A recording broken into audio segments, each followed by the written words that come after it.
Perkenalkan, nama saya Jovan Angga Abraham Panjaitan dengan NIM 2213142008. Kali ini saya akan mempresentasikan tugas mata kuliah telaah kurikulum saya dengan dosen pengampu Bapak Dr. Dani Ivano Ritonga MPD. Baiklah, saya akan memulai. Nomor 1, apakah kurikulum menentukan kualitas pendidikan? Jelaskan secara lengkap dan terperinci. Menurut Undang-Undang Nomor 20 Tahun 2003, kurikulum adalah seperangkat rencana dan pengaturan mengenai tujuan, isi, dan bahan pelajaran, serta cara yang digunakan sebagai pedoman penyelenggaraan kegiatan pembelajaran untuk mencapai tujuan pendidikan tertentu. Kurikulum sangat penting untuk menentukan kualitas pendidikan di suatu negara karena di dalam kurikulum memuat 5 komponen utama, yaitu tujuan kurikulum, materi kurikulum, strategi pembelajaran, organisasi kurikulum, dan evaluasi.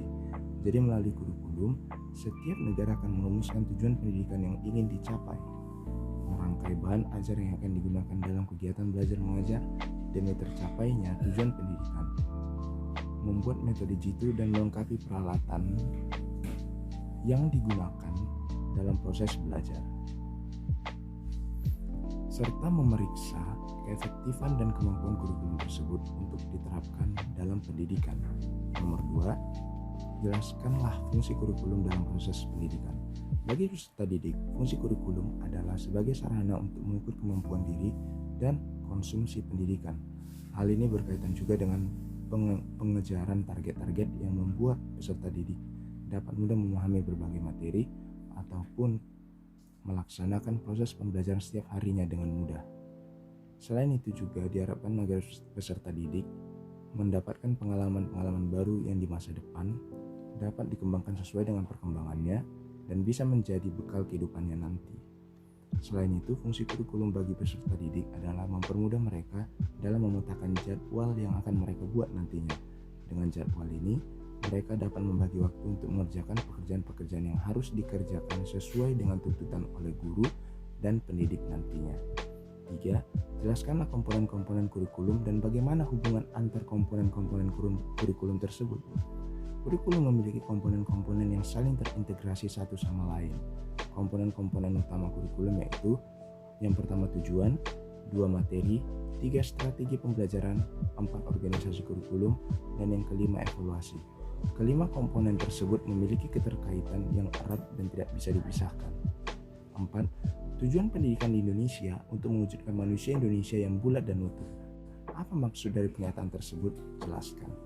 Maksudnya adalah negara kita Indonesia ini ingin mewujudkan setiap warga negara di negara ini menjadi manusia yang berkualitas dan menjadi manusia yang sukses di kehidupannya supaya semakin baik lagi di kehidupan mereka sehari-hari. Nomor 5, kurikulum dianggap sebagai jembatan yang sangat penting untuk mencapai titik terakhir yang ditandai dengan perolehan suatu ijazah. Apa yang dimaksud dengan pernyataan tersebut? Jelaskan disertai dengan contoh. Maksudnya adalah kurikulum itu adalah bagaimana rencana kita dalam melaksanakan proses belajar mengajar supaya semua kegiatan belajar tersebut berjalan dengan baik dan lancar dan tidak kurang satu apapun. Apabila hal ini sudah diwujudkan, maka titik terakhir yang diperoleh ialah mendapatkan ijazah. Ijazah inilah yang nantinya bisa digunakan untuk kepentingan masing-masing. Nomor 6, kurikulum pada suatu periode akan mengalami perubahan. Bagaimana pendapat saudara tentang hal itu? Jelaskan disertai dengan contoh. Menurut pendapat saya, selain penyebab tersebut, perubahan kurikulum juga terjadi karena beberapa kurikulum yang ada pada sebelumnya masih memiliki banyak sekali kekurangan yang perlu untuk segera diperbaiki. Karena jika suatu kurikulum tidak ada perubahan dan mengikuti perkembangan lingkungannya, maka sistem pendidikan yang ada di Indonesia tentunya hanya dapat menghasilkan peserta didik yang mempunyai pengetahuan terbatas dalam hal menghadapi perubahan yang ada di dunia ini. Nomor 7, kurikulum juga bisa dikembangkan menurut lokasi. Bagaimana cara pengembangan kurikulum berdasarkan lokasi? Berikan penjelasan dan contohnya. Caranya adalah dengan menyesuaikan lokasi tempat kita berada dengan kebiasaan mereka supaya kurikulum tersebut boleh kita rubah sedikit dan tentunya kita kembangkan supaya kurikulum tersebut berjalan dengan baik di lokasi tersebut. Nomor 8, jelaskanlah perbedaan separate subject curriculum dengan correlated curriculum. Separated subject curriculum ini berarti bahwa semua kain bergambar berada dalam kompartemen terpisah yang terpisah satu sama lain.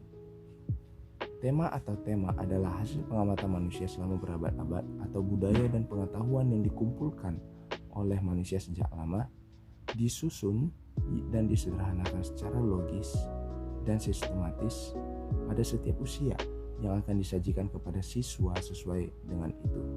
Sementara correlated subject curriculum ini berarti bahwa setiap mata pelajaran ada hubungannya dengan itu.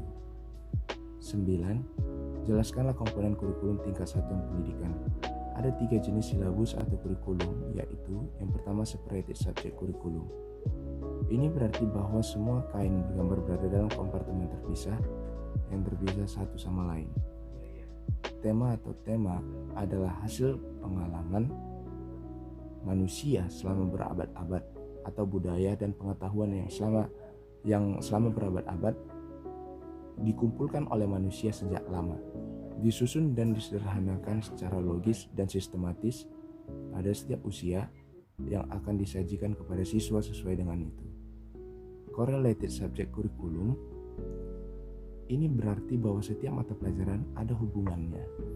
Dan yang terakhir, integrated subject curriculum ini merupakan kurikulum yang terpadu yang bertujuan untuk mendobrak batas-batas antara mata pelajaran yang berbeda, menyajikan materi pembelajaran dalam bentuk unit atau keseluruhan, dan membentuk anak menjadi individu yang terintegrasi.